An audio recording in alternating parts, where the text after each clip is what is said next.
बिस्मिल्लाहिर्रहमानिर्रहीम। Welcome guys. आज का जो हमारा टॉपिक है वो है dynamic routing protocols. Static routing के बारे में हम ऑलरेडी डिस्कस कर चुके हैं कि जब हमें किसी डेस्टिनेशन तक जाना हो और हम मैन्युअली एक पाथ डिफाइन करें कि हमारा डाटा जो है वो इस रास्ते से जाना चाहिए, so that is known as static routing. जो डायनामिक राउटिंग प्रोटोकॉल्स हमारे पास है वो कुछ ऐसे प्रोटोकॉल्स हैं कि अगर स्टैटिक राउटिंग में जो प्रॉब्लम है वो ये है कि अगर लिंक हमारे पास डाउन हो गया तो तब हमारे पास कोई और रास्ता नहीं होता कि हम उस डेस्टिनेशन तक पहुंच जाएं। तो उसके लिए हम क्या करते हैं कि हम डायनामिक राउटिंग प्रोटोकॉल्स को यूज करते हैं, और वो डायनामिक प्रोटोकॉल्स ये करते हैं कि जब एक रास्ते से हमारा डाटा जा रहा है, अगर इन केस वो पाथ जो है वो कहीं पे कोई उसमें प्रॉब्लम आ गई, तो डायनामिक राउटिंग प्रोटोकॉल जो है वो उसी टाइम पे खुद एक दूसरा पाथ डेस्टिनेशन तक फाइंड आउट करते हैं और उसके बाद हमारी जो राउटिंग होती है वो उस रूट पे होती है। तो डायनामिक राउटिंग प्रोटोकॉल्स हमारे पास इसकी कुछ इसमें डिफरेंट टाइप के प्रोटोकॉल्स हैं। एक हमारे पास जो प्रोटोकॉल है जो कि ऑलमोस्ट ऑब्सोलीट हो चुका है, that is known as routing information protocol, that is known as RIP. In short that is known as rib.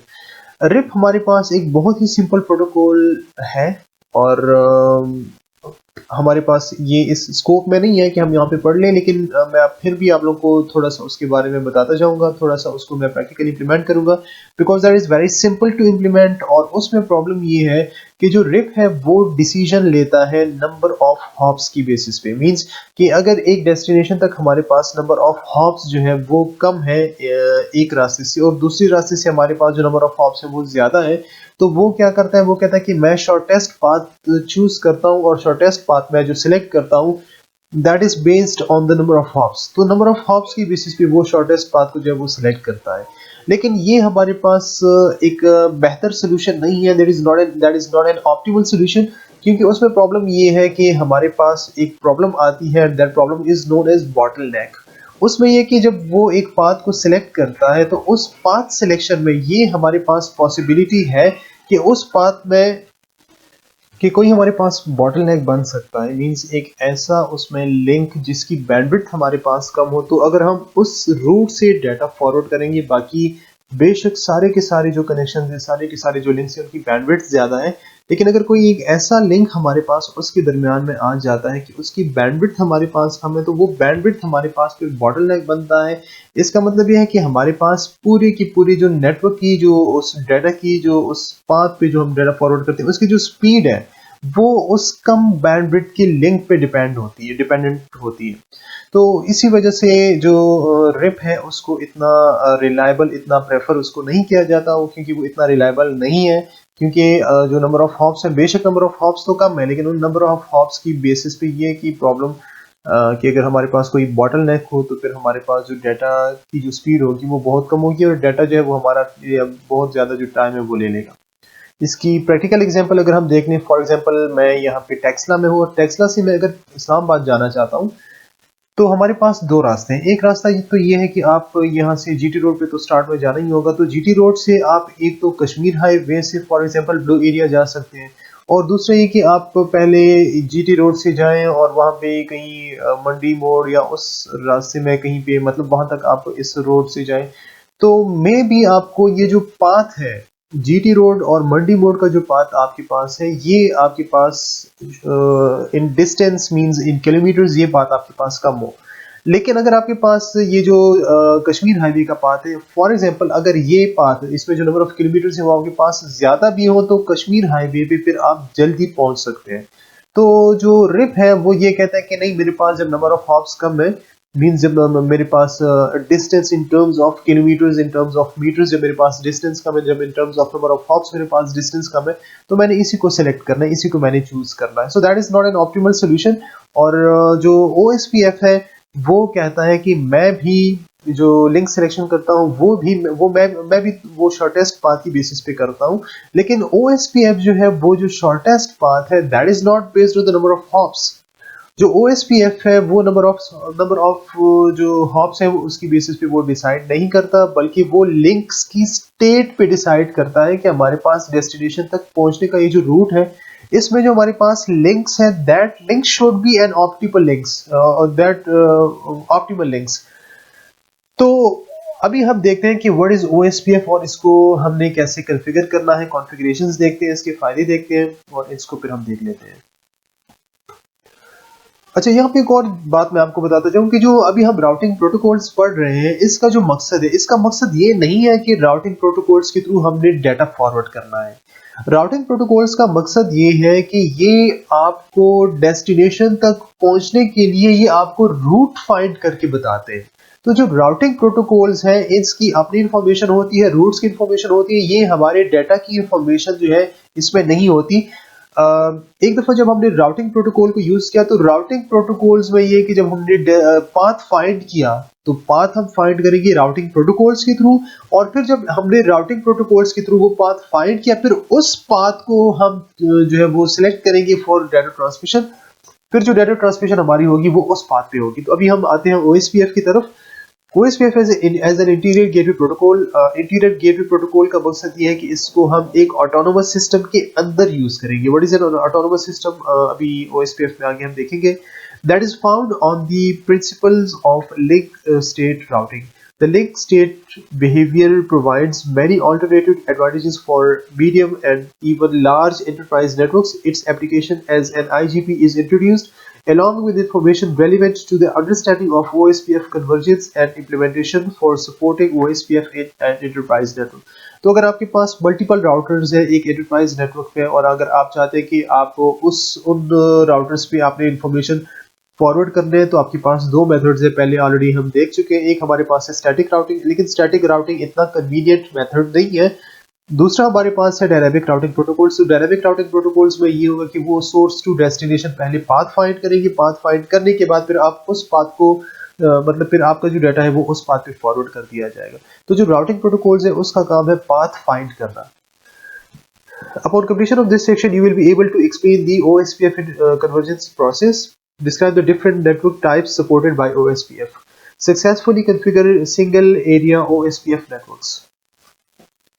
OSPF means Open Shortest Path First. Open Shortest Path First में आपके पास ये कि अगर आपने एक सोर्स से दूसरी डेस्टिनेशन तक आपने जाना हो तो उस सोर्स टू डेस्टिनेशन आपके पास जो लिंक्स की कॉस्ट होनी चाहिए तो वो आपके पास मिनिमम कॉस्ट होनी चाहिए। मींस आपके पास शॉर्टेस्ट पाथ होगा इन टर्म्स ऑफ कॉस्ट। हर एक लिंक की आपके पास कॉस्ट होगी और उस कॉस्ट को जब आप ऐड करेंगे डेस्टिनेशन तक, जिसकी कॉस्ट आपके पास सबसे कम होगी उसी को फिर हम चूज करेंगे।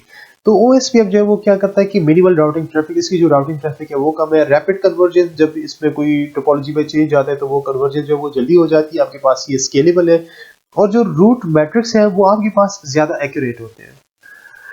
OSPF का कन्वर्जेंस बिहेवियर ये है कि आपके पास जो OSPF राउटर्स हैं, OSPF इनेबल्ड राउटर्स क्या करते हैं कि वो LSDB को यूज करते हैं, मींस लिंक स्टेट डेटाबेस को यूज करते हैं। तो हर एक राउटर की इसमें हमारे पास OSPF में एरियाज बनते हैं और हर एक एरिया में हमारे पास एक लिंक स्टेट डेटाबेस होता है। तो हर एक राउटर उस लिंक स्टेट डेटाबेस को यूज करके वहां पे लिंक स्टेट एडवर्टीजमेंट जो है वो मतलब वो फाइंड आउट करते हैं कि आपके पास फॉर एग्जांपल राउटर ए की जो लिंक स्टेट एडवर्टीजमेंट है कि उसके ये लिंक्स है, लिंक जो RTB है राउटर बी उसके आपके पास ये लिंक्स है, राउटर सी के आपके पास ये लिंक्स है। तो इस तरह हर एक राउटर के LSA से हमारे पास एक लिंक स्टेट डेटाबेस बनता है और फिर हर एक राउटर उस लिंक स्टेट डेटाबेस को यूज करके बाकी राउटर्स तक बेस्ट ऑप्टिमल पाथ जो है जिसकी कॉस्ट उसके पास सबसे कम हो वो फाइंड करता है। और यहाँ पे वो जो प्रोटोकॉल यूज करता है जब वो ये शॉर्टेस्ट पाथ फाइंड करता है तो शॉर्टेस्ट पाथ के लिए वो LSDB पे shortest path first algorithm use करता है, जिसको हम कहते हैं कि क्या मतलब हमारे पास दो तरह के एल्गोरिदम्स हैं। एक हमारे पास है बेलमैन फोर्ड एल्गोरिदम और बेलमैन फोर्ड एल्गोरिदम को यूज करता है रिप, और जो OSPF है ये यूज करता है शॉर्टेस्ट पाथ फर्स्ट जो एल्गोरिदम है that is also known as Dijkstra algorithm. तो ये डाइजेक्स्ट्रा एल्गोरिदम को यूज करके LSDB से शॉर्टेस्ट पाथ को फाइंड आउट कर लेता है। उसके बाद आपके पास है कि आपके पास जितने भी OSPF के राउटर्स होंगे हर एक राउटर की एक राउटर आईडी होगी जो कि उस OSPF एरिया में उसको यूनिकली आइडेंटिफाई करेगा। A router ID is a 32-bit value used to identify each router running the OSPF protocol। और जो राउटर ID है आपके पास जो राउटर आईडी होगी वो एग्जैक्टली जैसे आपके पास IPv4 का फॉर्मेट है, उसी IPv4 के फॉर्मेट में आपके पास राउटर आईडी होगी। तो राउटर आईडी हम इसको खुद दे सकते हैं, और अगर हम खुद ना दे तो राउटर जो है वो खुद एक राउटर आईडी जो है वो सिलेक्ट करता है। वो कैसे सिलेक्ट करता है उसको बाद में देखते हैं। OSPF supporting network types. OSPF जो सपोर्ट करता है, OSPF एक ब्रॉडकास्ट नेटवर्क को सपोर्ट करता है कि आपके पास जो ब्रॉडकास्ट नेटवर्क होगा, जैसे अगर हम यहाँ पे चेक करें सारे के सारे राउटर्स हमारे पास कनेक्टेड है एक बस टोपोलॉजी के थ्रू। तो बस टोपोलॉजी में बाय डिफॉल्ट हमारे पास ब्रॉडकास्टिंग होती है। तो ये OSPF जो नेटवर्क है ये ब्रॉडकास्ट को सपोर्ट करता है। पहले Ethernet based network adopt the broadcast network type by default. तो बाय डिफॉल्ट इसका जो इथरनेट का जो टाइप है वो ब्रॉडकास्ट होता है। और इसके अलावा जो ये सपोर्ट करता है ब्रॉडकास्ट के साथ साथ ये पॉइंट टू पॉइंट को भी सपोर्ट करता है। Serial technology such as PPP and HDLC will default to the point to point network type. जो HDLC और जो PPP है उसको हम बाद में देखेंगे। तो ये OSPF जो है ये पॉइंट टू पॉइंट को भी सपोर्ट करता है। उसके साथ साथ OSPF जो सपोर्ट करता है वो NBMA non broadcast multi access और पॉइंट टू मल्टी पॉइंट, ये इन दोनों को भी सपोर्ट करता है। जो NBMA है और जो पॉइंट टू पॉइंट है, इसमें अगर हम यहाँ पे चेक करें हमारे पास है ATM और फ्रेम रिले। ATM तो हमारा स्कोप नहीं है, लेकिन फ्रेम रिले जो है वो इंशाल्लाह उसको हम आगे देखते हैं कि what is a frame relay. So ATM and frame relay default to NBMA। तो बाय डिफॉल्ट ये जो है ये NBMA को यूज करते हैं, नॉन ब्रॉडकास्ट मल्टी एक्सेस को यूज करते हैं। तो ये सारे के सारे जो टाइप्स हैं OSPF इनको सपोर्ट करता है।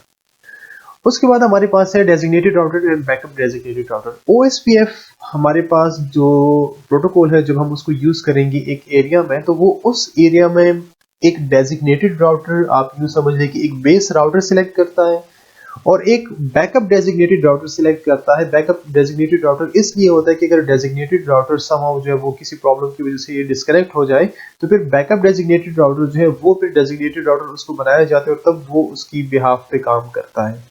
So designated routers limit the number of adjacency necessary in broadcast Ethernet networks. तो जो designated router है वो हर एक राउटर के साथ अपना एक adjacent relationship बना लेता है और उसके बाद फिर वो आपस में कम्युनिकेट करते हैं। वो जो राउटिंग टेबल्स होंगी वो फिर आपस में कम्युनिकेट करते रहते हैं। Neighbor state or defines form of relationship between neighbors. Two neighbor states are possible. एक आपके पास या तो neighbor state होगी या आपके पास adjacent होगी। तो अब चूंकि हमारे पास राउटर A और राउटर B हमारे पास जो है ये designated और backup designated routers नहीं है, तो जब backup designated और designated routers नहीं है तो ये आपके पास क्या होंगे, ये आपके पास neighbors होंगे। और जो designated और backup designated routers हैं ये नेबर राउटर्स के साथ वो एक एडजेसेंट रिलेशनशिप जो है वो बना लेते हैं। Link state establishment by default N interface is down, और फिर अटेम्प्ट करें इनिशिएट करने की इंटरफेस को, उसके बाद फिर टू वे जो है वो नेबर के साथ टू वे हैंडशेक के प्रोसेस के थ्रू ये लिंक स्टेट एस्टेब्लिश होता है। और नहीं तो फिर एक्सटार्ट एक्सचेंज, और ये आपके पास एक टेक्निक है, मतलब आपके पास एक प्रोसेस है जिसके थ्रू लिंक्स की स्टेट को जो है वो इस्टेब्लिश किया जाता है। तो नेबर की स्टेट आपके पास यहाँ पे इस्टेब्लिश होती है, और उसके अलावा जो एडजेसेंट है वो आपके पास जो नेक्स्ट स्टेप है उसमें आपके पास इसकी जो स्टेट है वो इस्टेब्लिश होती है एडजेसेंट। नेबर डिस्कवरी, हर एक नेबर जो है वो दूसरे नेबर को हेलो पैकेट भेजता है और उस हेलो पैकेट की बेसिस पे उसको पता चलता है कि ये राउटर जो है आपके पास यहाँ पे कोई राउटर मौजूद है या नहीं मौजूद। जब उसको हेलो का मैसेज मिलता है तो आपस में उनकी इंफॉर्मेशन एक्सचेंज हो जाते हैं और वो एक दूसरे के बारे में उनको पता चलता है कि ये राउटर अभी एक्टिव है या एक्टिव नहीं है। The hello protocol is responsible for neighbour discovery and maintenance of two way communication between neighbours. अब अगर नेबर जो इनके पास रिलेशनशिप है तो वो कब तक कायम रहता है, जब हेलो पैकेट्स को भेजा जाता है और हेलो पैकेट्स के रिस्पॉन्सेज मिलते हैं तो नेबर जो स्टेट है उनके दरमियान में वो रहता है। लेकिन अगर फॉर एग्जांपल हेलो जो मैसेज है वो इन टाइम नहीं मिलते तो फिर उनके दरमियान में जो मतलब एक राउटर को पता चल जाता है कि ये राउटर अभी डाउन हो गया, और तब वो क्या करता है, वो उस नेबर को अपनी लिस्ट में से हटा देता है। डेजिग्नेटेड राउटर की इलेक्शन कैसे होती है? Designated router is elected based on priority value. तो डेजिग्नेटेड राउटर जो है वो प्रायोरिटी वैल्यू की बेसिस पे राउटर को हम प्रायोरिटी देंगे और उस प्रायोरिटी की बेसिस पे फिर हमने डेजिग्नेटेड राउटर को जो है वो सिलेक्ट करना है। तो अगर आपने या इलेक्ट करना है, अगर आपने डेजिग्नेटेड राउटर की इलेक्शन करनी है तो हर एक राउटर की एक प्रायोरिटी होगी। प्रायोरिटी वैल्यू हम अपनी मर्जी से खुद सेट कर सकते हैं और उसके बाद फिर जिसकी प्रायोरिटी सबसे ज़्यादा होगी उस राउटर को फिर सिलेक्ट किया जाएगा डेजिग्नेटेड राउटर। और ये बात याद रखें कि जो डेजिग्नेटेड राउटर आपके पास है वो आपके पास हर एक एरिया में एक एक डेजिग्नेटेड राउटर होता है। तो अगर हम यहाँ पे चेक करें, हमारे पास ये एक ब्रॉडकास्ट नेटवर्क है, आप इसको अगर एक एरिया कंसीडर करेंगे तो आपके पास एक डेजिग्नेटेड राउटर जो है वो यहाँ पे बन जाएगा। और दूसरा आपके पास ये ब्रॉडकास्ट एरिया है तो आपके पास एक डेजिग्नेटेड राउटर जो है वो यहाँ पे बन जाएगा। बैकअप डेजिग्नेटेड राउटर जो उसके बाद जिसकी प्रायोरिटी ज़्यादा होगी उसको बैकअप डेजिग्नेटेड राउटर के तौर पे जो है वो कंसिडर किया जाएगा। तो ये हमारे पास है पॉइंट टू पॉइंट, आप इसको कहें या ब्रॉडकास्ट कहें, तो क्योंकि हमारे पास एक ही लिंक है, अगर ब्रॉडकास्ट होगी तो भी यहीं पे मिलेगी और अगर एक सिंगल डाटा सिंगल मैसेज ही फॉरवर्ड करेगा 1-to-1 कम्युनिकेशन के लिए तब भी हम इसी को ही फॉलो करेंगे, पॉइंट टू पॉइंट को फॉलो करेंगे। और ब्रॉडकास्ट में कि जब ब्रॉडकास्ट होगी तो ब्रॉडकास्ट यहाँ पे सबको मिलेगी और अगर एक पैकेट को अलग से फॉरवर्ड किया जाएगा एक स्पेसिफिक डेस्टिनेशन के लिए तब भी मिलेगा सबको, फिर जिसका होगा वो उसको रिसीव करेगा, दूसरा डिस्कार्ड कर देगा। तो backup designated router forms adjacencies in all other routers with all other routers and will become the DR if the existing DR fails। अगर designated router हमारा फेल हो जाए तो तब जो बैकअप designated router है वो भी adjacent relationship जो है वो बना लेता है सारे राउटर्स के साथ, और अगर designated router फेल हो जाता है तो तब बैकअप designated router वो टेक ओवर करता है। डेटाबेस की सिंक्रोनाइजेशन कैसे होती है कि हर एक राउटर ए ने राउटर बी को सबसे पहले अपना जो डेटाबेस डिस्क्रिप्शन पैकेट है वो इसने फॉरवर्ड किया। जो डेटाबेस डिस्क्रिप्शन पैकेट है उसमें LSA हेडर इंफॉर्मेशन होती है, लिंक स्टेट एडवर्टीजमेंट की इंफॉर्मेशन होती है, और जो राउटर्स हैं जो नेबर्स हैं वो अपने साथ मतलब एक दूसरे के साथ मास्टर और स्लेव का जो रिलेशनशिप है वो बना लेते हैं। अब जैसे आपके पास ये राउटर ए है, इसने डेटाबेस डिस्क्रिप्शन का पैकेट फॉरवर्ड किया मास्टर रिलेशनशिप बना के सीक्वेंस ऑफ एक्स। तो इसने क्या किया, जब इसने ये कोई डाटा इसको फॉरवर्ड करना था तो ये इसने खुद को मास्टर कंसीडर करके इसको पैकेट फॉरवर्ड किया डेटाबेस डिस्क्रिप्शन का और इसने अपना कोई एक सीक्वेंस जो है वो जनरेट किया। और उसके बाद जो डेजिग्नेटेड जो ये राउटर ए है इसने फिर यहाँ पे डेटाबेस डिस्क्रिप्शन का पैकेट सेंड किया और पैकेट सेंड करने के बाद इसने अपना जो स्टेट है वो सेव रखा और सीक्वेंस ऑफ वाई जो है मींस जो यहाँ से इसको रिक्वेस्ट आई थी उसके रिस्पांस में जब इसने ये भेजा तो ये हमारे पास मास्टर था। अब इसके रिस्पांस में जब इसने ये रिक्वेस्ट भेजी तो ये हमारे पास क्या बना, ये हमारे पास बना है स्लेव बना है। और इसी तरह जब इसने डेटाबेस डिस्क्रिप्शन का पैकेट भेजा master sequence equals to y+1, पहले इसने y भेजा तब इसने y+1 भेजा और इसी तरह इसने फिर क्या किया y+1 की सीक्वेंस के अगेंस्ट इसने अपना जो डेटाबेस डिस्क्रिप्शन का पैकेट है वो सेंड किया और खुद को मास्टर कंसीडर करके इसने वो वाला पैकेट सेंड किया।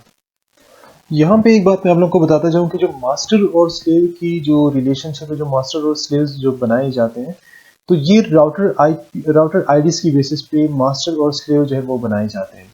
अब फॉर एग्जांपल राउटर ए ने जब ये प्रोसेस जो था सिंक्रोनाइजेशन का प्रोसेस इनिशिएट करना था तो राउटर ए ने अपना राउटर आईडी जो है वो राउटर बी के साथ शेयर किया with its own sequence number. लेकिन राउटर बी को जब ये राउटर आईडी मिली तो राउटर बी ने कहा कि नहीं, आप जो है आपकी जो राउटर आईडी है वो मेरे से छोटी है तो ये मेरा जो सीक्वेंस नंबर है ये आप एक्सेप्ट करें, मैं मास्टर हूं और आप जो है वो स्लेव है। तो इस तरह क्या किया कि जो राउटर बी है इसका सीक्वेंस नंबर जब इसने इसको सीक्वेंस नंबर फॉरवर्ड किया तो इस राउटर ने फिर क्या किया, अब इसके साथ जो स्लेव रिलेशनशिप है वो बना लिया और सीक्वेंस वाई जो इसने भेजा था इसने अपना जो डेटाबेस डिस्क्रिप्शन का जो पैकेट था वो भेजा था और फिर उसके बाद जब इसको ये मिला तो फिर इसने अपना पैकेट इसके साथ जो है वो शेयर किया और बाकी अगर कोई और इन्फॉर्मेशन इनके दरमियान में जो है वो शेयर होनी है तो ये आपस में वो बाकी जितने भी जब भी कोई अपडेट्स आएंगी या कोई भी डेटाबेस डिस्क्रिप्शन का पैकेट इसने शेयर करना हो तो फिर ये सीक्वेंस ऑफ वाई को यूज करेगा।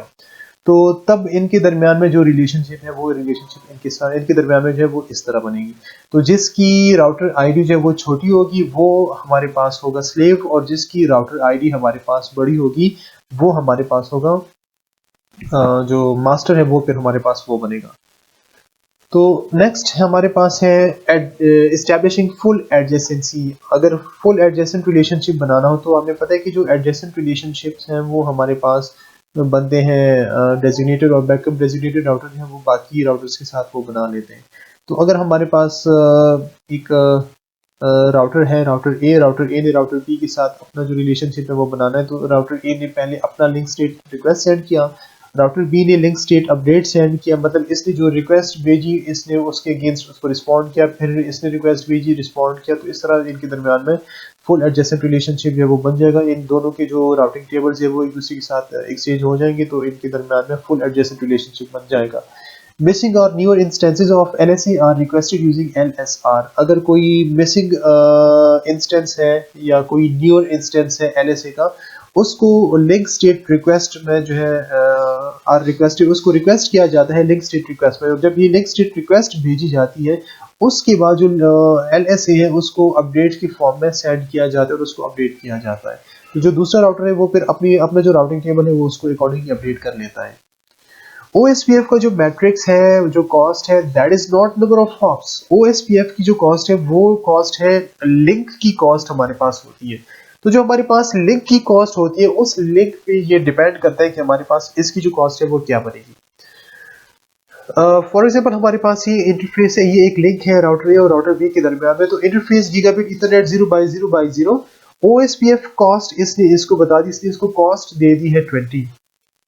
तो दूसरी साइड पे जो राउटर बी हमारे पास है OSPF और इसने बैंडविड्थ रेफरेंस की कमांड यूज की है।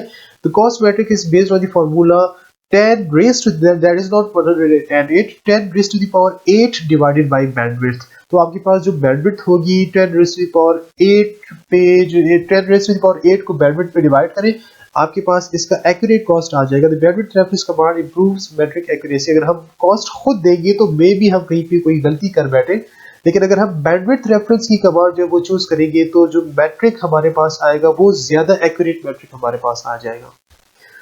Shortest path tree display IP routing table. जब आप आईपी राउटिंग टेबल को चेक करेंगे, हर एक राउटर जो है उसने शॉर्टेस्ट पाथ ट्री अपनी बनाई हुई है। हर एक राउटर के पास हर एक एरिया में चूंकि हमारे पास जो लिंक स्टेट डेटाबेस है वो मौजूद है, तो हर एक राउटर ने उस लिंक स्टेट डेटाबेस को यूज करते हुए shortest path first SPF shortest path first algorithm को यूज करते हुए अपना एक राउटिंग टेबल जो है वो हर राउटर बना चुका है।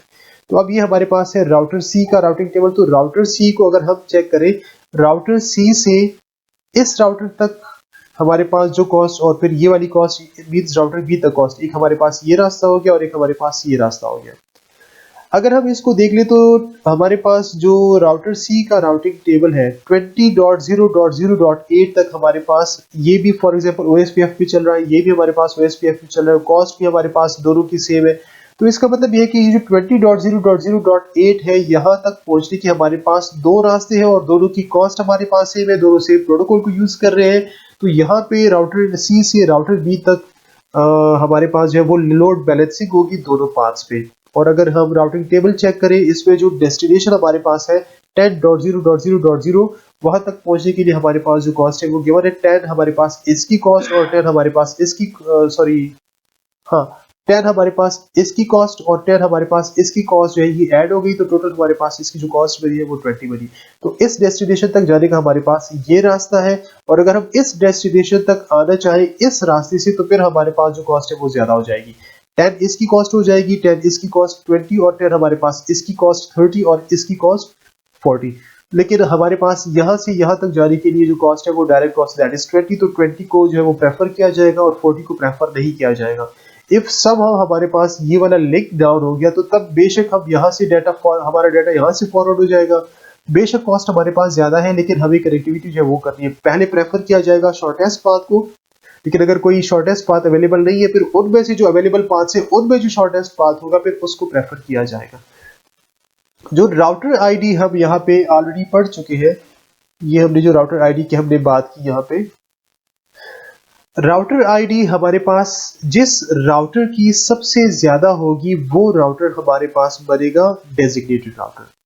तो इस केस में चूंकि हमारे पास राउटर डी की जो राउटर आईडी है वो सबसे बड़ी है, तो राउटर डी हमारे पास बड़ा डेजिग्नेटेड राउटर, और इसके बाद जो बड़ी राउटर आईडी है वो राउटर सी की है, तो राउटर सी हमारे पास बनेगा बैकअप डेजिग्नेटेड राउटर। जब हमारे पास डेजिग्नेटेड और बैकअप डेजिग्नेटेड राउटर्स बने तो बाकी राउटर्स हमारे पास इस नेटवर्क में उनके दरमियान में नेबर रिलेशनशिप हमारे पास बनेगा।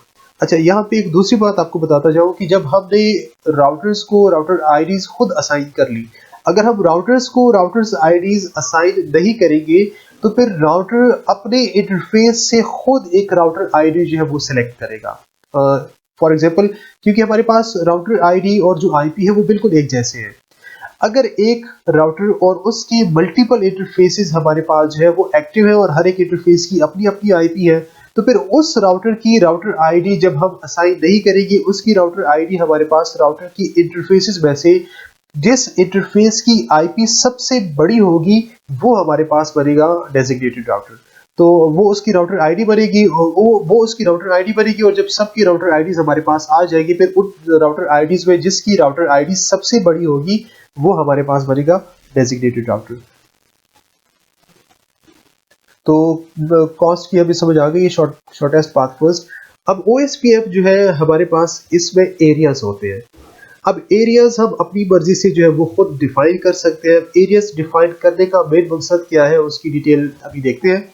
सबसे पहले कि a single link state database for the administrative domain. एक एरिया में हमारे पास एक सिंगल लिंक स्टेट डेटाबेस होता है। Any area number can be assign but area 0 is recommended. आप कोई भी नंबर असाइन कर सकते हैं, लेकिन जो एरिया 0 हमारे पास है उसको ज्यादातर प्रेफर किया जाता है। आप अपनी मर्जी से कोई भी इसको असाइन कर लें। अच्छा, जो हमारे पास एरिया है, इस एरिया में अगर हम चेक करें तो ये कंप्लीट सारे के सारे राउटर्स को हमने एक एरिया कंसीडर किया। जब हमने सारे राउटर्स को एक एरिया कंसीडर किया, हमारे पास इस पूरी एरिया का एक ही लिंक स्टेट डेटाबेस हमारे पास बना है। जब इस पूरी एरिया का हमारे पास एक लिंक स्टेट डेटाबेस बना, तो अगर फॉर एग्जांपल यहाँ पे चेंजेस आएगी तो जो लिंक स्टेट डेटाबेस है वो अपडेट हो जाएगा, और लिंक स्टेट डेटाबेस चेंज होने की वजह से हर एक राउटर जो है, हर एक राउटर ने अपना पाथ जो है, अपना राउटिंग टेबल जो है वो अपडेट करना होगा। जहां कहीं पे इस एरिया में डिफरेंस आएगा, चेंज आएगा, उन चेंजेस को अकोमोडेट करने के लिए हर एक राउटर ने अपना राउटिंग टेबल जो है वो अपडेट करना होगा। तो यहाँ पे हमारे पास जो अपडेट की मैसेजेस है वो बहुत ज़्यादा हो जाएगी, और मींस जो राउटिंग प्रोटोकॉल है वो उसकी जो एफिशिएंसी है वो उतनी नहीं रहेगी जितनी हमारे पास अपडेट्स कम होने की केस में रहेगी। अब हमारे पास क्योंकि यहाँ पे राउटर ज़्यादा है तो यहाँ पे अपडेट ज़्यादा होगी, तो अपडेट्स की वजह से जो है वो राउटर जो है वो काफ़ी टाइम तक बिजी होगी और अपडेट्स के मैसेजेस ज़्यादा फॉरवर्ड किए जाएंगे, तो बैंडविड्थ हमारे पास कंज्यूम होगी वगैरह वगैरह, कंजेशन आने के चांसेस है। अब अगर इसी टोपोलॉजी को, इसी सिनेरियो को हम मल्टीपल एरियाज में डिवाइड करें तो उसका हमारे पास एक फायदा होगा। उसका फायदा ये होगा कि पहले हमारे पास एक एरिया था, एक लिंक स्टेट डेटाबेस था। अब हमारे पास 4 डिफरेंट एरियाज, एक हमारे पास है एरिया 0, एक हमारे पास है एरिया 1, एक हमारे पास है एरिया 2 और एक हमारे पास है एरिया 3। ये जो एरिया 0 हमारे पास है, ये हमारे पास एक ऐसा एरिया है जिसके जरिए बाकी एरियाज को कम्युनिकेट किया जाता है। अब जब हमारे पास ये मल्टीपल एरियाज हमारे पास बने, तो इन मल्टीपल एरियाज का फायदा ये है कि हर एक एरिया का हमारे पास एक लिंक स्टेट डेटाबेस है। तो जब हर एक एरिया का एक लिंक स्टेट डेटाबेस है, ये जो राउटर है, राउटर की ये 2 इंटरफेसेस और इस राउटर की ये 2 इंटरफेसेस, इस राउटर की ये 2 इंटरफेसेस, ये एक लिंक स्टेट डेटाबेस को यूज करेगी। जब ये एक लिंक स्टेट डेटाबेस को यूज करेगी, अगर फॉर एग्जांपल यहाँ पे कोई चेंज आया तो बाकी राउटर्स पे जो अपडेट्स होगी वो सिर्फ इन 3 राउटर्स पे अपडेट्स वो जो है वो भेजी जाएगी, और ये 3 राउटर्स अपना राउटिंग टेबल जो है वो अपडेट करेंगे। तो अब जो अपडेट भेजी जाएगी वो अपडेट सिर्फ यहाँ पे होगी, और वो अपडेट बाकी एरियाज पे कम्युनिकेट नहीं होगी। अब फॉर एग्जांपल हमारे पास इस एरिया में कोई चेंज आए तो जो अपडेट्स होगी वो सिर्फ इसी एरिया में होगी। तो उसकी वजह से ये है कि चूंकि ब्रॉडकास्ट हमारे पास कम हो गई है या पैकेट्स हमारे पास अपडेट्स की कम हो गए हैं, तो बाकी एरिया जो है वो हमारे इफेक्ट नहीं होंगे। तो इस तरह बेहतर हमें इसकी परफॉर्मेंस जो है वो मिल सकती है। अब ये हमारे पास राउटर बी है, राउटर बी हमारे पास एरिया 3 में भी है और एरिया 0 में भी है, लेकिन जो राउटर 3 का जो राउटर बी का जो एरिया 3 है, एरिया 3 में इसका सिर्फ ये इंटरफेस है, और ये जो 2 इंटरफेस इसके है ये हमारे पास एरिया 0 में आते हैं। So area build separate LSDB minimize impact of change. तो चेंज हमारे पास जो है वो सिर्फ उसी एरिया में आएगा जिस एरिया में हमारे पास जो चेंज है वो आएगा, तो अपडेट सिर्फ उसी एरिया में भेजी जाएगी। OSPF network advertisements. The network command defines the network to be advertised. अब अगर हमने OSPF के थ्रू नेटवर्क को एडवर्टाइज करना हो तो हम नेटवर्क की कमांड यूज करेंगे और उसके थ्रू हमने इसको एडवर्टाइज करना होगा। Route advertisements are forwarded based on areas, और जो रूट एडवर्टाइजमेंट्स है वो एरिया की बेसिस पे वो फॉरवर्ड करता है। तो इसकी कॉन्फ़िगरेशंस को अगर हम चेक करें, OSPF 1 हमारे पास है OSPF का प्रोसेस आईडी और राउटर आईडी हमने इसको बता दिया। अगर हम ये वाली कमांड यूज नहीं करेंगे जो राउटर आईडी की कमांड है, राउटर आईडी की कमांड अगर हमने यूज ना की तो फिर ये राउटर क्या करेगा कि इस राउटर के जितने भी इंटरफेसेस है और इंटरफेसेस में से सबसे बड़ी आईपी जिस इंटरफेस की होगी उसको राउटर आईडी बाय डिफॉल्ट ये सिलेक्ट करेगा। उसके बाद आपने इसको एरिया 0 में, इस राउटर को एरिया 0 में रखा और उसके बाद जब एरिया 0 में आपने इसको रखा तो आप इसके बाद नेटवर्क को एडवर्टाइज करना चाहते हैं। कौन सा नेटवर्क हम एडवर्टाइज करना चाहते हैं? हम 192.168.1.0 का नेटवर्क एडवर्टाइज करना चाहते हैं। तो आप यहाँ पे कमांड यूज करें नेटवर्क 192.168.1.0 और यहाँ पे हम सबनेट मास्क की बजाय वाइल्ड कार्ड मास्क यूज करेंगे। तो वाइल्ड कार्ड मास्क का ये मतलब है कि सबनेट मास्क में हम चूंकि नेटवर्क की बिट्स ऑन रखते हैं, लेकिन वाइल्ड कार्ड मास्क में हम नेटवर्क की बिट्स ऑफ करके सिर्फ होस्ट के बिट्स बताएंगे। वाइल्ड कार्ड मास्क हम कुछ जगहों पे यूज करते हैं, जैसे हम इसको ACLs में यूज करते हैं, एक्सेस कंट्रोल लिस्ट, जो कि आगे इंशाल्लाह हम देखेंगे। तो कुछ जगहों पे हम वाइल्ड कार्ड मास्क यूज करते हैं, कुछ जगहों पे हम जो है वो ये सबनेट मास्क हम यूज करते हैं। तो यहाँ पे इस केस में OSPF की केस में हमें वाइल्ड कार्ड मास्क जो है वो यूज करना होगा। तो ये हमारे पास इसकी कुछ बेसिक कॉन्फ़िगरेशन है। हमने एक नेटवर्क को एडवर्टाइज किया OSPF के जरिए और हमने एक एरिया बनाया, एक एरिया में एक राउटर को हमने एक एरिया असाइन किया, हमने राउटर आईडी दे दी। तो ये हमारे पास इसकी कुछ बेसिक कॉन्फ़िगरेशंस हैं। अगर आपने इसकी डिटेल्स चेक करनी है तो डिस्प्ले OSPF पेयर की कमांड यूज करिए, आपको इसकी डिटेल्स जो है वो आपको मिल जाएगी। आपके पास डेजिग्नेटेड राउटर बना 192.168.1.2, बैकअप डेजिग्नेटेड राउटर बना 192.168.1.1। क्यों? क्योंकि हमारे पास इसकी जो राउटर आईडी है वो जो 192.168.1.1 है, इसकी राउटर आईडी 1.1.1.1 है और इसकी जो राउटर आईडी है वो 2.2.2.2 मींस इसकी राउटर आईडी हमारे पास बड़ी है। तो ये जो राउटर हमारे पास बनेगा that will be a backup, that will be a designated router and this router will become a backup designated router. OSPF की authentication. OSPF supports two forms of authentication, simple password और cryptographic authentication। Authentication ये है कि आप ये confirm करना चाह रहे हैं कि जो अपडेट्स मिली है कि क्या ये अपडेट जो है वो वाकई में इसी राउटर की तरफ से आई है। आप इसको ऑथेंटिकेट करना चाहते हैं तो ऑथेंटिकेशन के लिए आपके पास जो ऑथेंटिकेशन स्कीम है ये दो तरह की ऑथेंटिकेशन आपको प्रोवाइड करता है हवावे के जो राउटर से। या ये आपको सिंपल पासवर्ड का ऑथेंटिकेशन प्रोवाइड करेंगे या ये आपको क्रिप्टोग्राफिक ऑथेंटिकेशन ये आपको प्रोवाइड करेंगे। तो सिंपल पासवर्ड ऑथेंटिकेशन में और क्रिप्टोग्राफिक ऑथेंटिकेशन में डिफरेंस जो है वो मैं आपको बताता हूँ। यहाँ पे हमने कमांड यूज की। अब इस इंटरफेस पे हम ऑथेंटिकेशन जो है वो इम्प्लीमेंट करना चाह रहे हैं। इंटरफेस गीगाबिट ईथरनेट 0x0x0 इस इंटरफेस पे चले गए। अब जो पासवर्ड हमारे पास है, पासवर्ड हमारे पास है हवावे। अब पासवर्ड आप प्लेन टेक्स्ट में भेजना चाहिए या पासवर्ड आप भेजना चाहे एनक्रिप्टेड फॉर्म में, वो हम कैसे भेजेंगे? OSPF authentication mode MD5। अब ये MD5 ऑथेंटिकेशन को यूज करेगा और वन हमारे पास MD5 के लिए जो की यूज होगी वो वन यूज होगी और हवावे जो है ये हमारे पास पासवर्ड है। अब ये जो हवावे भेजेगा ये प्लेन टेक्स्ट में हवावे नहीं भेजेगा बल्कि इसको क्रिप्टोग्राफिकली इसको इनक्रिप्ट करेगा और उसके बाद हमारा ये जो पासवर्ड है वो इस ऑथेंटिकेशन स्कीम के जरिए MD5 के जरिए उस को ये हमारे पासवर्ड को ये आगे फॉरवर्ड करेगा। इसका फायदा ये है कि अगर रास्ते में कोई एक हैकर बैठा है और उसने हमारे इस पासवर्ड को जो है वो हासिल कर लिया, तो चूंकि ऑथेंटिकेशन जो है वो हमने MD5 की यूज की हुई है और हम उसको की का पता नहीं होगा। अगर बेशक उसको ऑथेंटिकेशन स्कीम का पता हो लेकिन उसको की का पता ना हो तब भी वो उसको जो है वो डिक्रिप्ट नहीं कर पाएगा। तो हमारा जो पासवर्ड है वो सिक्योर रहेगा, सेफ रहेगा। आप इसको अगर कॉन्फ़िगर इसको चेक करना चाहें तो टर्मिनल डिबगिंग की कमांड यूज करिए। आप कॉन्फ़िगरेशन वैलिडेशन आपको इसकी नज़र आ रही है और इसमें आपने की आस्क की और ये कुछ चीज़ें आपको ये एरियाज और ऑथेंटिकेशन टाइप आपने 02 यूज की है और ये आपको चीज़ें नज़र आ रही है। OSPF silent interface. The silent interface command prevents an interface from forming neighbor relationship with peers. Silent interface command जब हम यूज करेंगे तो जिस इंटरफेस पे हमने साइलेंट इंटरफेस की कमांड यूज की है वो इंटरफेस बाकी राउटर्स के साथ, बाकी पीयर्स के साथ जो नेबर रिलेशनशिप है वो नहीं बनाएगा। फॉर एग्जाम्पल आपने जब यहाँ पे गीगाबिट 0x0x0 इंटरफेस पे ये वाली कमांड चलाई तो ये राउटर इसके साथ जो नेबर रिलेशनशिप है वो नहीं बनाएगा।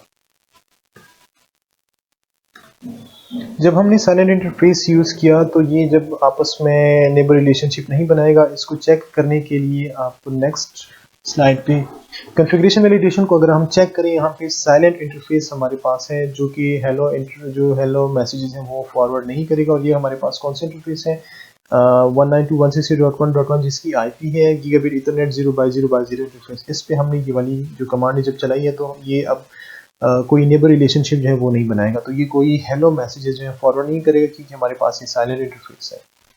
What is the purpose of dead interval in the OSPF header? OSPF header में हमारे पास dead interval का क्या काम है? हमारे पास यहाँ पे जो header है OSPF का, इसको अगर हम चेक करें, इसमें हमारे पास है एक हेलो इंटरवल है, हेलो टाइम हमारे पास होगा, ऑप्शंस होंगी, राउटर प्रायोरिटी हमारे पास होगी कि राउटर की प्रायोरिटी हमने जो सेट करनी है वो प्रायोरिटी होगी। और हमारे पास डेजिग्नेटेड राउटर, इसका डेजिग्नेटेड राउटर कौन सा होगा, बैकअप डेजिग्नेटेड राउटर कौन सा होगा, और नेबर्स हमारे पास जो है वो ये सारे इसमें होंगे।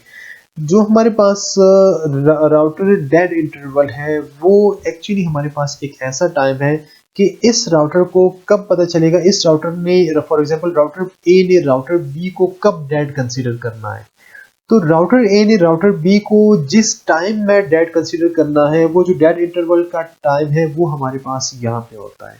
तो बाय डिफॉल्ट जो हेलो का टाइम होता है, जो हेलो टाइमर होता है, अगर एक दफ़ा हेलो का मैसेज नहीं मिला इस राउटर को, राउटर ए को राउटर बी की तरफ से हेलो का मैसेज एक हेलो इंटरवल पे नहीं मिला तो ये इसको डेड कंसीडर नहीं करेगा। दूसरी दफ़ा फिर वेट करेगा, अगर दूसरी हेलो इंटरवल में फिर नहीं मिला फिर उसको डेड कंसीडर नहीं करेगा। 4 टाइम्स बाय डिफॉल्ट ये हेलो इंटरवल्स का वेट करेगा और अगर 4 टाइम्स में उसको ये हेलो मैसेज राउटर बी की तरफ से नहीं मिला तो वो इसको डेड कंसीडर कर लेगा। अब अगर हेलो मैसेज फॉर एग्जांपल मिल गया तो तब तो जारी बात है डेड नहीं है, और अगर हेलो मैसेज इसको नहीं मिला तो ये इसको डेड कंसीडर कर लेगा इन 4 हेलो मैसेजेस। अब ये हमने 4 का डिफरेंस क्यों रखा, क्योंकि कभी कभार ये पॉसिबल है कि नेटवर्क में कोई प्रॉब्लम्स हो, नेटवर्क में कोई कंजेशन हो और उसने राउटर बी ने राउटर ए को हेलो का मैसेज भेजा लेकिन नेटवर्क की वजह से वो हेलो का मैसेज जो है वो राउटर ए को नहीं मिला। तो उस केस में अगर हम एक हेलो मैसेज की बेसिस पे ये काम करेंगे तो हमारे पास काम खराब हो जाएगा। तो ये 4 हेलो इंटरवल्स तक ये वेट करता है और अगर उतने टाइम में भी इसको ये मैसेज नहीं मिलता तो तब उसके बाद राउटर ए जो है वो राउटर बी को डेड कंसीडर करके उसके साथ अपनी जो एसोसिएशन है वो खत्म कर देता है। नेक्स्ट हमारे पास ये है कि in a broadcast network what is the multicast address that is used by the designated router, backup designated router for listening for the link state update information. हमारे पास जो OSPF है, OSPF में बेशक हमारे पास ब्रॉडकास्ट नेटवर्क है लेकिन ये ब्रॉडकास्टिंग नहीं करता बल्कि ये मल्टीकास्टिंग करता है। मींस ये ग्रुप बना लेता है फिर उस ग्रुप में ये कम्युनिकेशन जो है वो करता रहता है। अब जब ये कम्युनिकेट कर रहा है उनके साथ तो जो डेजिग्नेटेड राउटर है और जो बैकअप डेजिग्नेटेड राउटर है जो मल्टीकास्ट एड्रेस ही यूज करेगी कम्युनिकेशन के लिए, जो ग्रुप बनाएगी तो वो ग्रुप जो बनाया जाता है जो मल्टीकास्ट एड्रेस उस ग्रुप का होता है वो हमारे पास एड्रेस है 224.0.0.6। ये MCQ का एक क्वेश्चन है कि डेजिग्नेटेड राउटर और जो बैकअप डेजिग्नेटेड राउटर है ब्रॉडकास्ट नेटवर्क में कौन से मल्टीकास्ट एड्रेस को यूज करते हैं। तो जो मल्टीकास्ट एड्रेस है दैट इज 224.0.0.6 ये हमारे पास है OSPF का मल्टीकास्ट एड्रेस।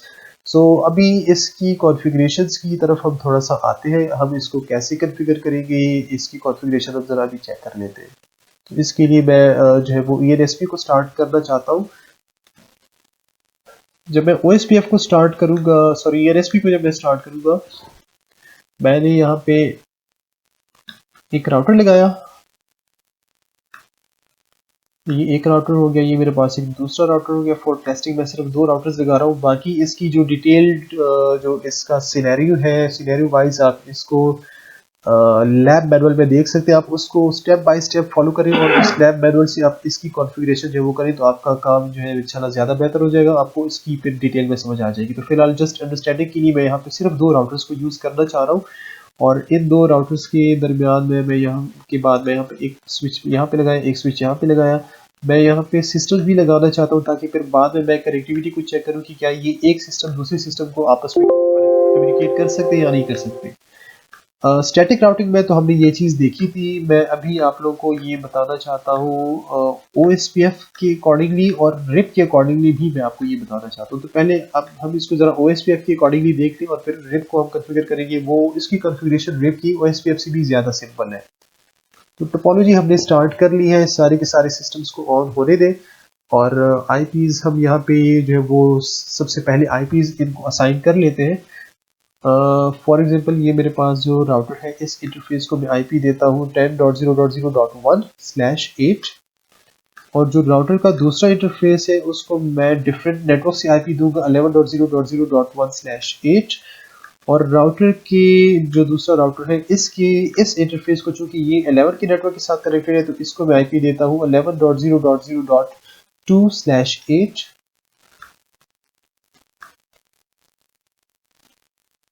इसको यहाँ पे लेके आता हूँ, ये मेरे पास इस राउटर की IP है 0/0/0 इंटरफेस की और यहाँ पे मैं इसको IP देता हूँ 12.0.0.1/8।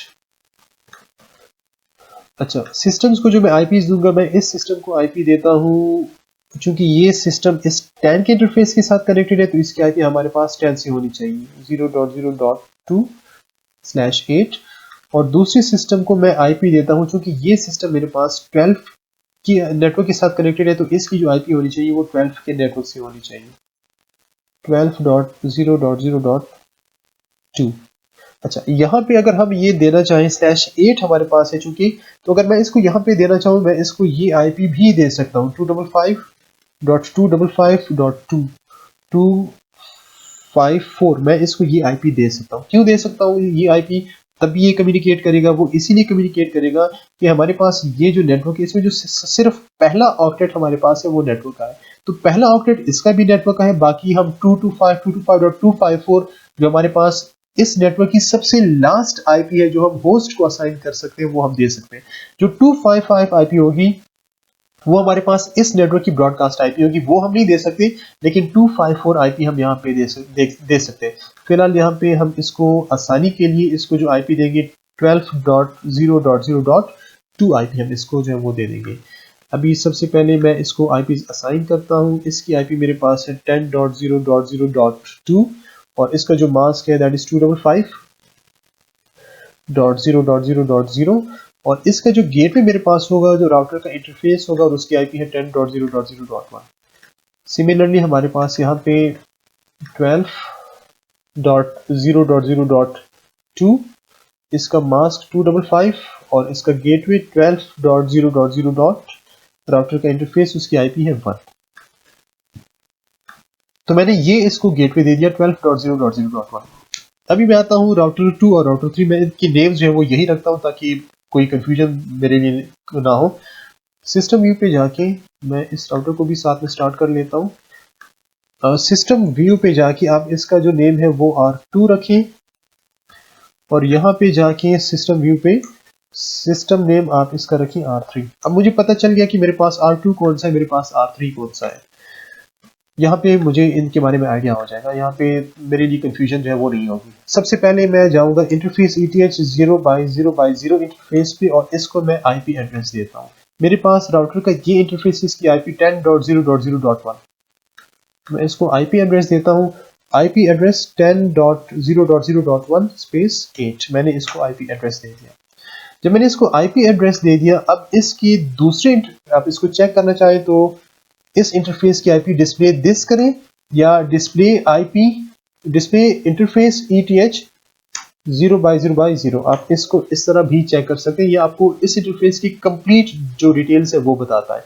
अगर आप सिर्फ कॉन्फ़िगरेशंस करना चाहते हैं कि जो कमांड्स आपने यूज़ की तो आप डिस्प्ले दिस की कमांड यूज़ करें, ये आपको सिर्फ वो कॉन्फ़िगरेशन जो है वो बता देगा।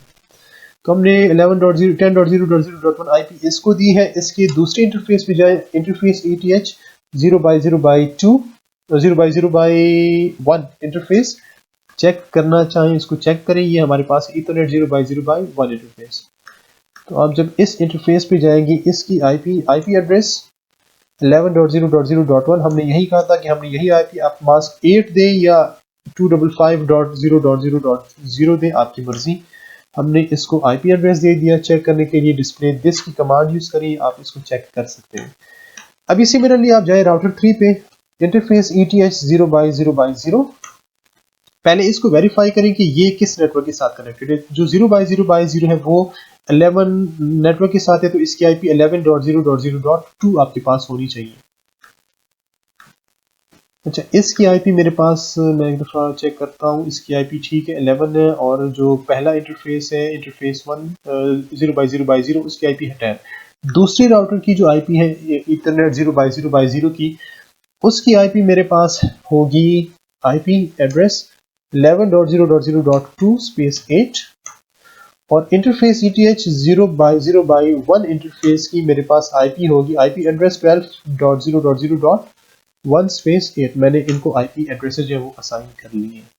तो जो 0x0x0 है उसकी आईपी 11.0.0.2 हो गई। मैं एक दफ़ा जस्ट चेक करना चाहता हूँ, मे बी अगर कोई प्रॉब्लम है तो हम उसको वेरीफाई कर लेंगे। Interface ETH 0x0x0 display this 11.0.0.2 हमारे पास इसकी आईपी है, और 12.0.0.1 हमारे पास इसकी आईपी है। अभी अगर मैं यहाँ से चेक करना चाहूँ कि क्या मैं इस होस्ट को पिंग कर सकता हूँ या नहीं कर सकता, मैं सबसे पहले पिंग 12.0.0.2 मैंने इस सिस्टम की आईपी डेस्टिनेशन में यहाँ पे इस सिस्टम पे यूज़ की है। तो रिक्वेस्ट टाइम आउट, ये हमारी कम्युनिकेशन यहाँ पे नहीं होगी। कम्युनिकेशन इसीलिए नहीं होगी क्योंकि हमने ना कोई स्टैटिक राउटिंग की है, ना हमने कोई डायनामिक राउटिंग को अभी तक कॉन्फ़िगर किया। अभी तक हमने सिर्फ और सिर्फ आईपीज़ दिए हैं, तो ये आपस में कम्युनिकेट नहीं करेंगे। अब आप अपने राउटर जो आपका गेटवे है, सबसे पहले वहां तक चेक करें क्या आप वहां तक पहुंच सकते हैं। तो गेटवे तक हम पहुंच सकते हैं। उस गेटवे की दूसरी इंटरफेस को चेक करें क्या आप गेटवे की दूसरी इंटरफेस तक पहुंच सकते हैं, जिसकी आईपी आपके पास 11 है, वहां तक भी हम पहुंच सकते हैं। गेटवे के बाद आप जो दूसरा राउटर आपके पास है, जो राउटर 4 आपके पास है, राउटर 3 आपके पास है, इसकी इंटरफेस की आईपी 11.0.0.2 आप ये चेक करें क्या आप यहां तक पहुंच सकते हैं। पिंग 11.0.0.2।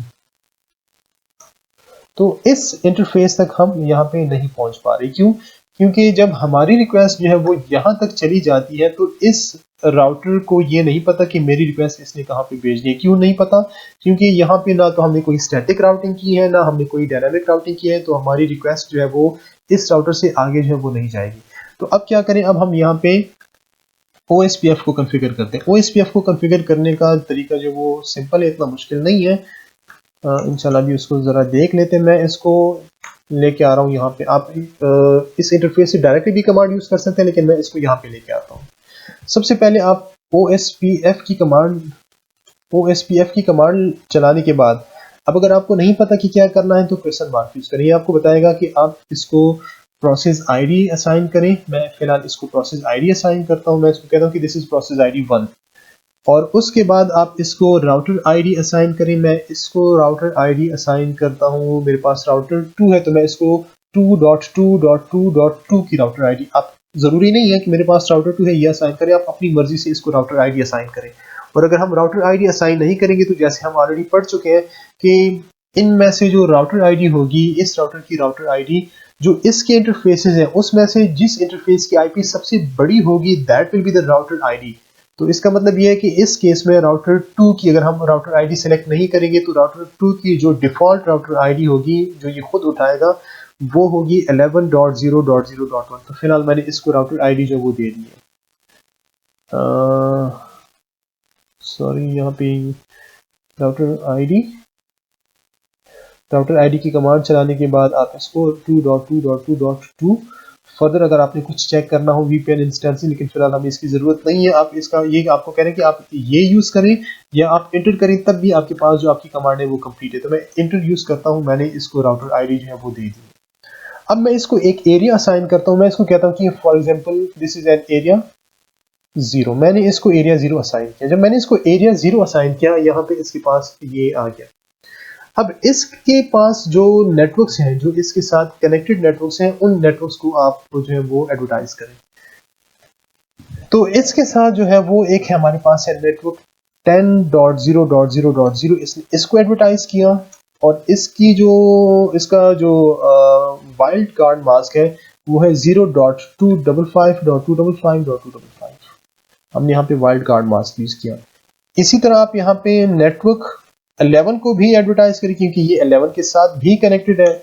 यहाँ पे आप इसका वाइल्ड कार्ड मास्क यूज करें, हमने ये यूज किया। अब ये 10 और 11 के साथ डायरेक्टली कनेक्टेड है, तो ये 10 और 11 के नेटवर्क को ये एडवर्टाइज करेगा। आप इसका अगर चेक करना चाहें, डिस्प्ले आईपी राउटिंग टेबल की कमांड आप चेक करें, आपको ये नजर आ रहा है कि जो इसके डायरेक्टली कनेक्टेड नेटवर्क्स हैं वो एक 10 का नेटवर्क है और एक इसके पास 11 का नेटवर्क है। अभी तक इसके पास 12 के नेटवर्क के बारे में इंफॉर्मेशन नहीं है, क्योंकि अभी तक हमने OSPF को प्रॉपर्ली कॉन्फ़िगर नहीं किया। एक राउटर पे तो हम कॉन्फ़िगर कर चुके हैं, लेकिन दूसरे राउटर पे हमने इसको कॉन्फ़िगर नहीं किया। अब आप दूसरी राउटर पे आ जाएं। दूसरी राउटर पे आप सबसे पहले जाएं, डिस्प्ले आईपी राउटिंग टेबल की कमांड चलाएं। अब आपको यहाँ पे नजर आ रहा है कि इसके साथ जो कनेक्टेड राउटर्स हैं वो एक 10 है और एक 11 है और एक 12 का नेटवर्क है। ये एक 11 का नेटवर्क और ये आपके पास है 12 का नेटवर्क। तो ये दो नेटवर्क्स इसके साथ डायरेक्टली कनेक्टेड है। जब ये इसके साथ डायरेक्टली कनेक्टेड है, तो आप यहाँ से इन दो नेटवर्क्स को एडवर्टाइज करें। फिलहाल यहाँ पे 10 की इंफॉर्मेशन नहीं आ रही, क्योंकि यहाँ पे हमने OSPF को कॉन्फ़िगर नहीं किया। तो OSPF की जो अपडेट्स है वो फिलहाल इसको नहीं मिलेगी, क्योंकि इसको हमने अभी तक कॉन्फ़िगर नहीं किया। तो कॉन्फ़िगर करें यहाँ पे OSPF को कॉन्फ़िगर करने के लिए, जैसे हमने पहले वहाँ पे किया, OSPF प्रोसेस आईडी आप इसको असाइन करें। प्रोसेस आईडी असाइन करने के बाद आप इसको राउटर आईडी दे दें। मैं इसको राउटर आईडी देता हूँ 3.3.3.3। अब हमें पता है कि जब इसकी राउटर आईडी बड़ी है तो ये हमारे पास बनेगा डेजिग्नेटेड राउटर। अच्छा, तो नेक्स्ट हमारे पास है एरिया। मैं सेम एरिया में, चूंकि ये है तो मैं इसको एरिया 0 असाइन करता हूँ।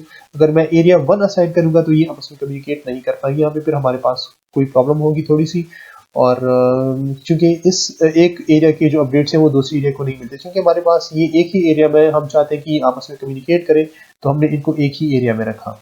जब हमने इनको एक एरिया में रखा, अब आप यहाँ पे नेटवर्क की कमांड यूज करें और एडवर्टाइज करें जो इसके कनेक्टेड नेटवर्क्स हैं। एक 12.0.0.0 स्पेस 0.255.255.255 मैंने यहाँ पे वाइल्ड कार्ड मास्क यूज किया।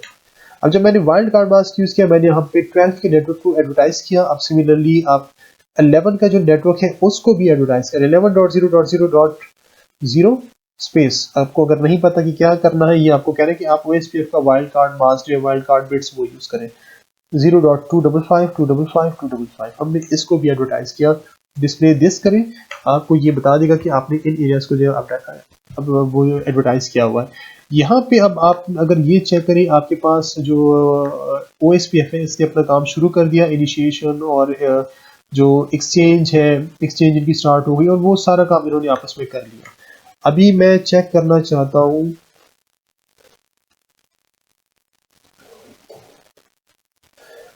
मैं इसको सिस्टम व्यू पे लेके आता हूँ। डिस्प्ले आईपी राउटिंग टेबल की कमांड आप चलाएं, तो डिस्प्ले आईपी राउटिंग टेबल से अब आपको 10 का नेटवर्क जो है वो आपके पास इसमें मौजूद है, और उसका जो प्रोटोकॉल है वो ये यूज कर रहा है, OSPF का प्रोटोकॉल यूज कर रहा है, और इसकी जो प्रेफरेंस वैल्यू है वो 10 है और इसकी जो कॉस्ट है वो कॉस्ट 2 है। तो इसने ये हमारे लिए सब कुछ फाइंड आउट किया। अब अगर हम चाहें तो हम एक सिस्टम से दूसरे सिस्टम को पिंग कर सकते हैं। पिंग, अच्छा, एक राउटर को तो हमने चेक किया, दूसरी राउटर पे भी आप सेम इंफॉर्मेशन जो वो चेक कर सकते हैं।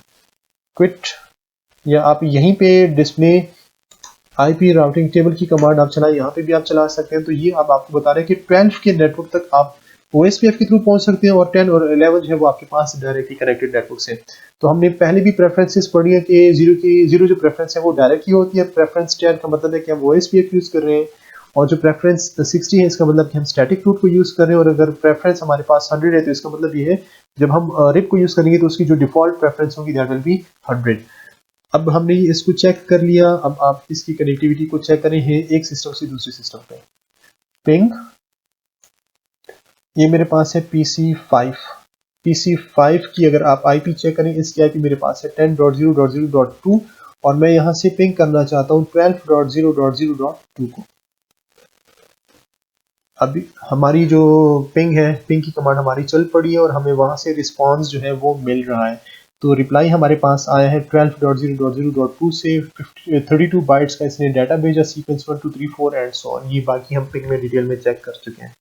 तो इसका मतलब ये हुआ कि हमने OSPF को जब कॉन्फ़िगर किया, OSPF के जरिए कॉन्फ़िगरेशन से हमें ये पता चला कि अब आपस में ये कम्युनिकेट कर सकते हैं। इसने वो सारा काम किया जो हमने थ्योरेटिकली पढ़ा था।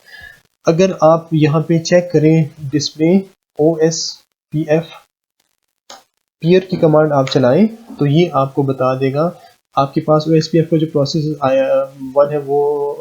है वो 1 है और राउटर आईडी इसकी ये वाली है और आपके पास जो डेजिग्नेटेड राउटर है उसकी IP है 11.0.0.1 और जो बैकअप डेजिग्नेटेड राउटर आपके पास है उसकी IP है 11.0.0.2 और जो आपके पास राउटर आईडी है वो इसकी है 3.3.3 और इस तरह हमारा जो काम है वो हमारा काम जो वो हो चुका है। तो ये हमारे पास है इसकी कॉन्फ़िगरेशंस। तो हमें आइडिया हो गया है कि OSPF को हमने कैसे कॉन्फ़िगर करना है। यहाँ पे मैं सिर्फ एक करेक्शन करता जाऊँ कि मैंने आप लोगों को कहा था कि जो राउटर आईडी है उसकी बेसिस पे जो है वो डेजिग्नेटेड और बैकअप डेजिग्नेटेड राउटर्स को इलेक्ट किया जाता है, लेकिन जो राउटर आईडी है उसकी बेसिस पे इसको इलेक्ट नहीं किया जाता डेजिग्नेटेड और बैकअप डेजिग्नेटेड राउटर को। जो राउटर आईडी है उसको यूज़ किया जाता है फॉर यूनिकनेस, कि हमारे पास एक एरिया में जो राउटर्स हैं वो यूनिक राउटर्स मींस वो यूनिकली राउटर्स को आइडेंटिफाई करता है। अगर हम एक एरिया में दो डिफरेंट राउटर्स की सेम राउटर आईडीज रखेंगे तो उस केस में प्रॉब्लम ये होगी कि हम जो है वो शायद एक राउटर से दूसरे राउटर तक रीचेबिलिटी का हमारे पास इशू बन जाए ना। तो राउटर आईडी जो है वो सिर्फ और सिर्फ यूनिकनेस को मेंटेन करता है। बाकी डेजिग्नेटेड और बैकअप डेजिग्नेटेड राउटर्स के लिए हमने सबसे पहले जो है वो प्रायोरिटी देनी होगी और जो डिफ़ॉल्ट प्रायोरिटी हमारे पास है, क्योंकि हमने यहाँ पे कोई प्रायोरिटी नहीं दी, तो जो इसकी डिफ़ॉल्ट प्रायोरिटी है वो हमारे पास है 1। और जब हमारे पास इसकी डिफ़ॉल्ट प्रायोरिटी 1 है, इसकी भी हमारे पास डिफ़ॉल्ट प्रायोरिटी 1 है, जब प्रायोरिटी दोनों की सेम है उस केस में जिस राउटर का मैक एड्रेस बड़ा होगा वो हमारे पास बनेगा। OSPF का जो डेजिग्नेटेड राउटर है वो हमारे पास बनेगा, डेजिग्नेटेड राउटर हमारे पास जो है वो राउटर बनेगा जिसका मैक एड्रेस बड़ा होगा। तो अगर हम चेक करें यहाँ पे इस केस में राउटर 2 को जो हमने राउटर आईडी दी है वो हमने 2.2.2.2 दी है और राउटर 3 को हमने राउटर आईडी 3.3.3.3 दी है। लेकिन जो हमारे पास डेजिग्नेटेड राउटर है वो हमारे पास वो राउटर है जिसकी राउटर आईडी 2.2.2 है। क्यों, हमें कहाँ से पता चला? उसका जो IP एड्रेस है वो हमारे पास 11.0.0.1 और जो बैकअप डेजिग्नेटेड राउटर है उसका जो मैक एड्रेस जो IP एड्रेस है दैट इज 11.0.0.2। यहाँ पे मैं आप लोगों को ये थोड़ा सा गाइड करता जाऊँ कि सॉरी, ये अगर हम यहाँ पे इसको चेक करें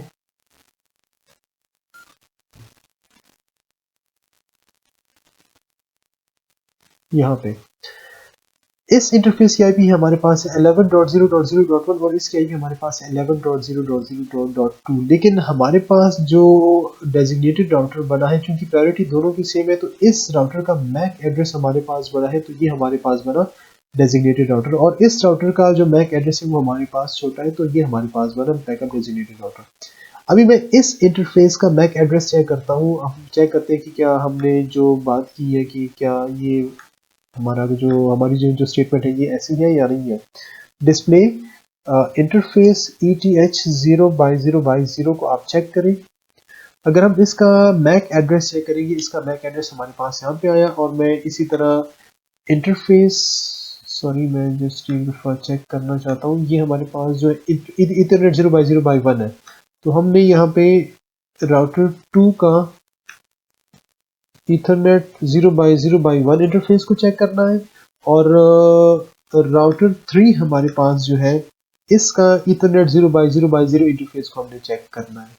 तो जब हम इसको चेक करेंगे वी विल गेट राउटर 3 का इंटरफेस ETH 0/0/0 को हमने चेक किया डिस्प्ले इंटरफेस ETH 0x0x0। अच्छा, अब हमारे पास एक का मैक एड्रेस ये आया और जो दूसरे का मैक एड्रेस है वो हमारे पास ये आया। अब अगर हम चेक करें 548998 तक, 548998 ये हम पहले बता चुके हैं, क्योंकि ये दोनों डिवाइसेस जो है हवावे के हैं, तो इन जो OUI है हवावे का वो ये वाला है, तो इनका जो OUI है वो तो सेम है। अब हम ज़रा जो मैक एड्रेस है, होस्ट जो लैन कार्ड है उसका जो पोर्शन है जो कि इस OUI ने असाइन किया है इसको, वो हमारे पास है 2E59BE और इसका जो हमारे पास है वो है E9। वहां पे 2E और यहाँ पे E9, तो इसका मतलब है कि E हमारे पास बड़ा है, 2 हमारे पास छोटा है, क्योंकि E हमारे पास जो है वो रिप्रेजेंट करता है 14 को, तो 14 हमारे पास 2 से बड़ा है, तो चूंकि हमारे पास राउटर 2 का मैक एड्रेस बड़ा है तो राउटर 2 हमारे पास बना डेजिग्नेटेड राउटर और ये राउटर हमारे पास बना बैकअप डेजिग्नेटेड राउटर, जो कि हमारे पास राउटर 3 है।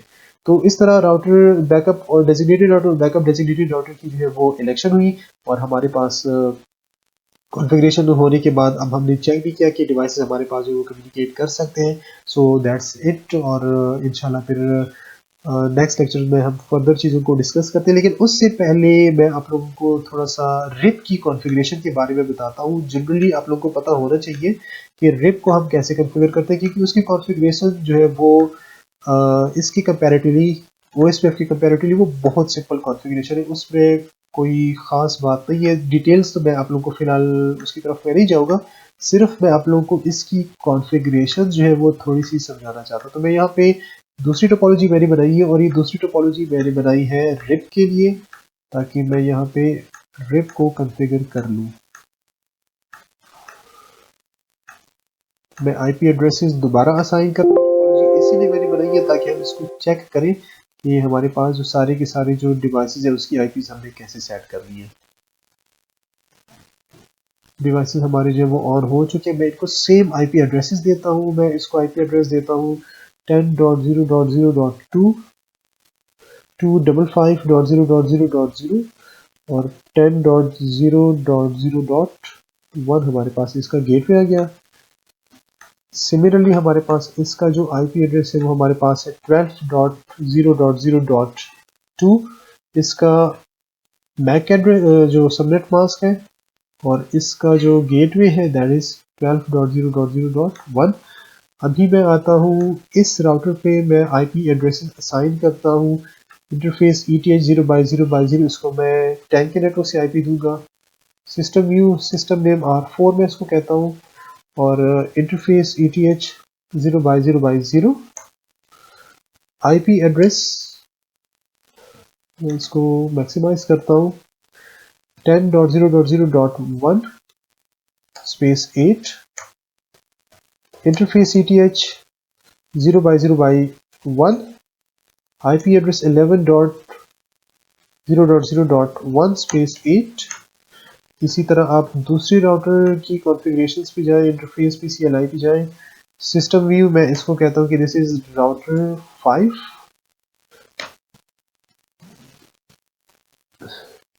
Interface ETH 0x0x0। IP address 11.0.0.2 हम ये ऑलरेडी चेक कर चुके हैं स्पेस 8। Interface ETH 0x0x1।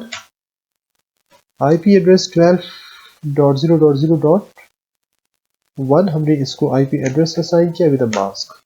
अच्छा, डिस्प्ले दिस हमारे पास, डिस्प्ले दिस हमारे पास इसकी IP जो है वो ये वाली है। ठीक हो गया। अब ये अगर हम चेक करें तो कम्युनिकेशन हमारी नहीं होगी, पहले ऑलरेडी हम चेक कर चुके हैं। तो यहाँ पे मैं डायरेक्टली जो है वो रिप की कॉन्फ़िगरेशन बताऊंगा। तो रिप में हमारे पास है कि रिप में हमने सिर्फ नेटवर्क बताना होता है। रिप जो है वो सबनेटिंग को सपोर्ट नहीं करता, तो इसीलिए मैं क्या करूंगा, मैं यहाँ पे रिप का प्रोसेस मैंने इनिशिएट किया विद प्रोसेस 1। यहाँ पे आप नेटवर्क बता दें जो इसके साथ, इस राउटर के साथ डायरेक्टली कनेक्टेड नेटवर्क। एक हमने 10.0.0.0 बता दिया और एक हमने नेटवर्क 11.0.0.0 मैंने बता दिया। इसी तरह दूसरे राउटर पे जाके आप इसको कॉन्फ़िगर करें विद रिप प्रोसेस 1, नेटवर्क 11.0.0.0 और नेटवर्क 12.0.0.0।